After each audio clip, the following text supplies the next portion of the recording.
அத்தை இப்போ ரீசெண்டா நீங்க பிறந்து வளர்ந்த மாவட்டத்துல தாய் மாமா பொண்டாட்டியே தனது மருமகளை வந்து கிணத்துல தூக்கி போட்டு கொன்றுச்சு. அதுல செய்தியில என்ன சொல்றாங்கன்னா, அவங்க மாமியார் வந்து மகப்பிள்ளைய மட்டும்தான் நல்லா வச்சுக்கிறாங்களாம். மகன் பிள்ளைய வந்து கண்டுக்காதனால அதுக்கு வந்து மனசுல வந்து ஒரு தாழ்வு மனப்பான்மை ஏற்பட்டுட்டே இருக்கு. இதுக்கு நீங்க என்ன சொல்றீங்க? அப்படிலாம் ஒண்ணும் கிடையாது. பொம்பள பிள்ளைகளே, பையங்க பிள்ளையும் எல்லாம் ஒண்ணுதான்.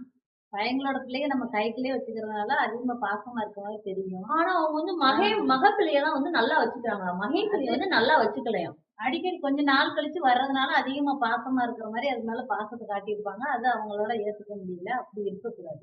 அப்படி இருக்கக்கூடாது. நம்ப கொஞ்சமாவது சரி நம்ம நாத்தனா பிள்ளைங்க தானே கொஞ்சம் விட்டு குடுத்து போயிருந்தா, இந்த பிரச்சனையே யாருக்கு பாதிப்பு? அவளுடைய பிள்ளை இப்ப இந்த தெருவுல இருக்குது. அவ அந்த சைடுல இருக்கா. அவ குடும்பம் தானே வேஸ்ட் ஆகுது. கொஞ்சம் பொறுமையா யோசிச்சு பார்த்துக்கலாம்ல. ஆணா இருந்தாலும், பெண்ணா இருந்தாலும் கொஞ்சம் பொறுமையா யோசிச்சு முடிவெடுக்கிறது ரொம்ப நல்லது. சரி நான் ஒண்ணு கேட்கிறேன். நீ கரெக்ட்டா சொல்லுவியா? சரி கேளுங்க சொல்றேன். நான் உன் பிள்ளைகள எப்படி பார்த்துக்கிறேன்? என் பிள்ளைகள வந்து நீங்க வந்து எப்படி சொல்றது? நீங்க இல்லைன்னா வந்து என் பிள்ளைக வளர்றதே கஷ்டம். அந்த மாரி தான் நான் வீடியோக்காக சொல்லல. நிஜத்திலே தான். என் பையன் வந்து பார்த்தீங்கன்னா, எங்க அத்தைட்டயே தான் இருப்பான். 2வது பாப்பா வந்து என்ட்ட சின்ன பிள்ளைனால என்ட்டயே இருந்து பழகிட்டா. எங்க நாத்தனார் வீடும் பக்கத்துல தான் இருக்கு. வருவாங்க. எப்பமாச்சும் வருவாங்க, இருப்பாங்க, போவாங்க. ஆனா அதிகமா பாசம்னா எங்க பிள்ளைக மேல தான் நான் சொல்லுவேன். ஓகேவா? அது உண்மையா பொய்யா? அப்ப இது உண்மைதான். Bye guys. நம்ம பாய். சேனல சப்ஸ்கிரைப் பண்ணுங்க, லைக் பண்ணுங்க. மாமியார், மருமகளும் சண்டை போடாம சந்தோஷமா இருங்க.